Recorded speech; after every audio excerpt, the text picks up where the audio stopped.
السلام عليكم ورحمه الله وبركاته. النهارده يا جماعه ان شاء الله جايب لكم فيديو جديد ويا رب يعجبكم، واي محتوى قدمه لكم بمشيئه الرحمن يعجبكم. بس قبل ما نبدا يا جماعه الفيديو بتاعنا هنصلي على النبي. الف صلاه عليك يا حبيبي يا رسول الله. النهارده بالمناسبه يا جماعه انا بقالي كده سنه بالظبط بقدم المحتوى بتاعنا، وللاسف انا ما كملتش لسه الشروط يا جماعه. يعني انا بسالكم من فضل لله ثم ليكم دعمكم ليا للقناه بيفرق معايا جدا، واشتراككم. ربنا يا رب يجعلنا كلنا ننجح. اي حد بيعمل في اي مهنه ربنا يكرمه وينجح ويوصل لرب حاجه اللي هو بيحبها. استاذنكم يا جماعه اشتراككم ولايكم معايا وتفعيل الجرس يا جماعه بيفرق معايا عشان اي محتوى قدموكم ان شاء الله يوصل لكم. وبقالي سنه للاسف ما وصلتش وما حققتش الشروط. دعموني يا جماعه، دعمكم والله هيفرق جدا جدا مع اي حد بيقدم محتوى، عشان هو بيجيب افكار وبيتعب على ما يقدم المحتوى ده، وتصوير متعب جدا جدا. واشكر اي حد مشترك عندي او هيشترك عندي، وربنا يا رب يجعله من نجاح لنجاح يا رب، ويحقق له امنياته ويرفع درجاته ويتقبل صلاته ويطياته ان شاء الله بشر الرحمن يا رب العرش العظيم، ويجعلنا كلنا من نجاح لنجاح يا رب. واي حد عنده امنيه ربنا يا رب يحققها له باذن هو بشر. تعالى يا جماعه ان شاء الله نبدا الفيديو بتاعنا ونتكلم عن ايه. الفيديو بتاعنا النهارده بيتكلم عن ورق البردي. يعني ايه ورق البردي؟ اقول لكم ورق البردي ده كان بيستخدموه الفراعنه زمان في الكتابه والرسومات بتاعتهم اللي هم بيرسموها. انا النهارده جايب لكم ورق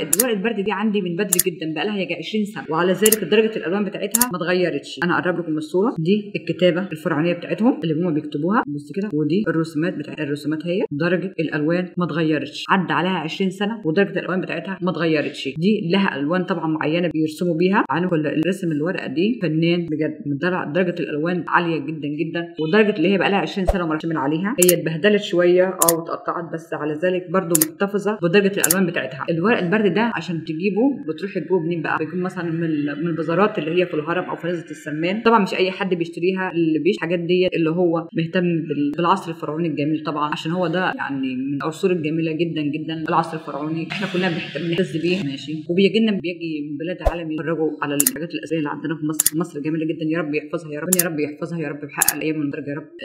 ورق البرد بقى ده، ورقه البرد لما بتروح تشتريها بتشتري معاها حاجه ثانيه. دي ورقه البرد انا بينتم الكلام المكتوب عليها هي. طبعا ما فيش حد طبعا بيقرا الكلام ده غير الناس اللي هي دارسه تاريخ كويس جدا جدا، يعرف يعني ايه ودارس كتب الفرعونيه. ورقه البرد لما بتروح تشتريها بتشتري الورقه دي معاها. الورقه دي مكتوب عليها كل لغه حسب اللغه بتاع البلد بتاعها، لو تركي لو فرنسي ماشي، لو صيني او كوري، انا ما اعرفش اللغه دي ايه، كوري او صيني. هي انا قربتها من الشاشه اهي. بتشتري الورقه بتاعت الورقه دي معاها عشان بيعرفها الكلام اللي مكتوب في ورقه البرد. ورقه البرد دي كان بيصدموها الفراعنه زمان في الكتابه والرسومات. دي ورقه البرد. هي ايه؟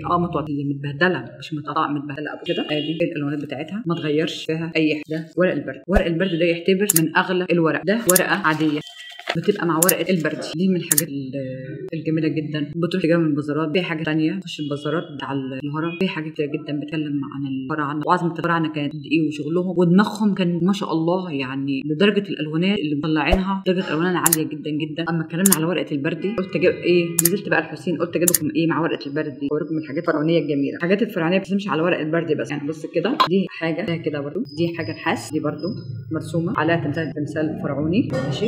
ده حفر، ده كده حفر، ده صينيه هي دي بتتعلق في الحيط، دي رسمه فرعونيه وعلى علمكم تقيله جدا من ناحيه تقيل جدا ونضيف جدا. ممكن تروح تجيبه من الحسين. يبقى دي تعلق فيها، دي اللي هو غاوي حاجات فرعونيه، حاجات زي كده جميله جدا جدا. نحاس في حاجات زي كده برده، حاجات زي كده يبقى ما اعرفش هي ايه دي برده لقيتها معاهم. في شغل زي كده برده. الحاجات دي كلها يا جماعه تتباع في الحسين اللي هو بيغوى النحاس او بيغوى الرسومات. بص يا جماعه الرسومات بتاعتها. بس من اجمل بقى الحاجات دي كلها دي الشغل الفرعوني ده، واللي ناحيتها يعني الفراعنه عظماء في اي وقت وفي اي زي ما اتكلمت في الفيديو. الحاجات دي النحاس ده بيتباع في الحسين، والورق البردي بيتباع في شارع الهرم او نزل السمان. ورق البردي في البازارات. اللي هو غاوي عاوز يعرف يعني ايه ورق بردي ينزل على الهرم وينزل يروح يجيب ويشوف يعني ايه ورق البردي. ورق البردي يا جماعه زي ما قلت بيختلف عن اي ورق. ده الظهر بتاعها، ده ظهر الورق البردي، ده ظهر الورق البردي. هتلاقيها ورقه هي خشنه ماشي، تحس اكنها كده معموله من ايه، شفت الابلكاش الخشب، الحاجه الخفيفه قوي قوي، حاجه زي كده تاجي بتبقى مختومه كده. واللي يعرف يا جماعه ورق البرد ده بيتعمل من ايه يقول لي، بس هو طبعا مش من الخشب طبعا. ورق البرد ده كان اصلا زمان الفراعنه كان في حاجه بيزرعوها، كان في زرع زمان بيزرعوه في الفراعنه، كان بيعملوا منه ورق البردي، بيعملوا منه ورق البردي. ده الرسالة بتاعتهم، ده الظهر بتاعها، ده الورقه بتاعتها، ده الملمس بتاعها. دي ورقه البردي. اما نقول ورق بردي او نتكلم نقول الحاجات الفرعونيه الجميله جدا جدا اللي بص ما فيش حد في العالم كلها ما يحبش الفراعنه. كل سنه وانتم طيبين، يا رب الفيديو بتاعنا يعجبكم ان شاء الله، والسلام عليكم ورحمه الله وبركاته.